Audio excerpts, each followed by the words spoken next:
மன்னன் வீரமுள்ளவன், அஞ்சான் நெஞ்சம் படைத்தவன். மன்னன் தமிழையே உயிராக கருதியவன். மன்னன் மக்களுக்காக உயிர் வாழ்ந்தவன். மன்னன் ஏழை புலவர்களுக்கு உயிர் கொடுத்தவன். மன்னன் கோயில்களை கட்டியவன். மன்னன் அணைகளை கட்டியவன். மன்னன் எதிரிகளை ஓட ஓட விரட்டியவன். மன்னன் சபை ஒழுக்கம் உடையவன். மன்னன் சபையில் எல்லோரையும் சமமாக கருதியவன். மன்னன் புறாவுக்கு உயிர் கொடுத்தான்.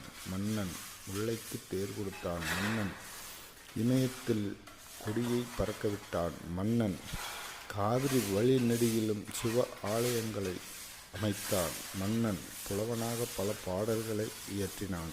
மன்னன் சாணக்கிய தந்திரம் அறிந்தவன். மன்னன் அஞ்சா நெஞ்சம் படைத்தவன். சமுதாயத்திற்கு ஒரு மன்னன் வேண்டுமென்றால் அந்த மன்னன் தாய்மொழியின் மீதும் தாய் நாட்டின் மீதும் தாய் நாட்டின் மக்கள் மீதும் உண்மையான பற்று வைத்திருக்க வேண்டும். அவனே சிறந்த மன்னன். வடக்கு நோக்கி நோன்பு என்பார்கள். அதாவது ஒரு மன்னன் எல்லாவற்றையும் இழந்துவிட்டான்.